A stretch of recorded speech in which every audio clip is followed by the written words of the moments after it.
Hi, I'm Dr. Jonathan Kiesler, and this is a condensed presentation of my most recent Social Science Week presentation entitled The Importance of Being Informed, the Political Economy, the National Debt, and You.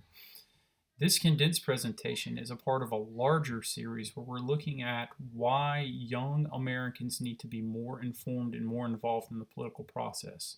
This particular presentation will center largely on the national debt. Just to be clear, this talk is not about donkeys and it's not about elephants. This isn't a politically motivated talk. This is straight national debt and what it means to you. So why is this a big deal? Well, we receive and bestow the world. These nice folks on the left are my parents. Their generation has shaped the world for quite some time. They're going to pass that world on to me and my generation. And so myself and my wife, pictured here, are going to have to, do the best we can. We're going to have to try to shape the world as best we can. So what am I doing to try to help this? Well, this is me with some of my students, okay? I'm trying to teach them on a daily basis how to be responsible adults who can rise above the political spectrum and, quite frankly, find some common sense in a crazy world. Why do I care? If I'm just going to hand the world to them, why do I care? Well, these lovely children right here are actually my children. These folks right here are going to shape the world that they inherit. So I will give the world to them, they will give the world to my children, thus I care. So what does it all mean for you? Well, let's focus on the national debt. These numbers were pulled from the national debt clock at about 11 p.m. this past Saturday, the last day of March 2018.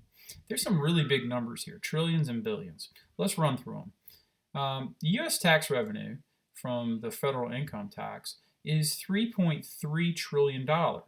Problem is the federal budget's $4.1 trillion, which means we have new debt under this budget on a yearly basis, based on the current budget, of $733 billion. That sounds like a lot, but it's actually less than it was this time last year. It's still bad. Our real problem is we have a national debt of $21 trillion and rising by the second. Now, we did do about $54 billion worth of tax cuts in the most recent budget. However, if you notice you have a national debt in the trillions and you do budget cuts in the billions, you're not really taking anything out of that debt. In fact, you're adding to it. So the problem is with numbers with that many zeros, it's really hard to get a grasp as what's going on here. So let's do a thought exercise here.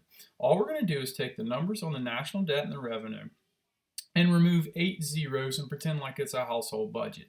Let's go ahead and pretend like it's a family of 4 and their annual family income is $33,740. See what I did there? I took the tax revenue, removed 8 zeros, and all of a sudden this is an example we can understand a little bit more. So if your income is $33,740, however, you spend your money, the money the family spends is $41,070, you have new debt on a credit card of $7,330. You spend more money than you bring in. It's quite simple. You have a spending problem. Now here's the real problem. There's an outstanding balance on the credit card of $210,000, okay, with some change there. You already owe on the credit card $210,000, and now you're spending more than $7,000 a year than you bring in. You have a spending problem. You have a debt problem.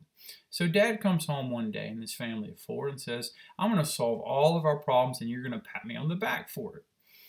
We're going to cut the budget by $540. Did we fix anything? No, not really. We have $210,000 that we owe on the credit cards, and we're outspending, $7,000 more than we actually bring in. You haven't really fixed anything with those budget cuts.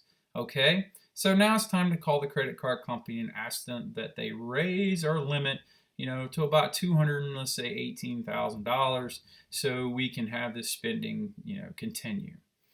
That credit card company is going to laugh at us, and they're also going to wonder how in the world they let a family that earns $33,000 a year run up a debt of over $210,000, now trying to make it almost $218,000.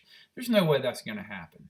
Oh, by the way, you ever heard a politician saying, hey, we need to raise the debt ceiling or the government's going to shut down? That's the equivalent of raising the credit card limit, or, the family's going to shut down. Again, these are the same numbers, okay? Just take away 8 zeros, all right? Is this family in trouble? I think there's only one answer to that question, and that's yes, they're in big trouble. Well, that family is the United States, and we're in some serious trouble. The thing is, see this little asterisk here? It means something. We are arguing, you're currently arguing of what we're cutting of this $540. In fact, people are using some pretty crazy language, saying it's Armageddon, saying it's crazy, saying this is unbelievable. I can't believe you're cutting these budgets. My friends, we haven't begun to cut it enough. We spend $7,000 way too much. We have $210,000 on the credit card, and we're arguing over what we're going to cut at $540. My friends, this is not enough cut at all. They have lost their mind up in DC. It's easy to spend other people's money when the buck doesn't stop with you. But guess what? What's the only form of income for a government? It's taxation. Who pays taxes? You do. You better start paying attention. This is a problem. Oh, by the way, I said the world is losing its mind. Look, the country loses its mind over these massive budget cuts, calling people crazy, slamming people. Chuck Woolery, honest to goodness, I didn't know that guy was still alive. Elmo gets fired. Hey man, Elmo, I'm sorry. We need to fire you, like the whole Department of Education, and maybe close the IRS for a bit. I'm pretty sure we could come up with a tax plan with like a trained chimpanzee and a calculator could do it, okay? Pelosi, this is Armageddon. Folks, this is Armageddon. This on a credit card for a family of 4 is Armageddon. This is not Armageddon, all right? It just so happens that right now the Democrats are slamming the Republicans. You go back 6 years and you have the Republicans slamming the Democrats, okay? It's not about the left versus the right, man. This is your debt versus you. This is the state versus you. So why should you care? Pay attention. This is a problem, people. This is a problem, all right? Why should you care? This is all just a show. Why should you care? Man, these little kids are counting on us. If I don't fix it and the generation after me doesn't fix it, how bad do you think it's going to be when they inherit it? Come on, people. Let's get real.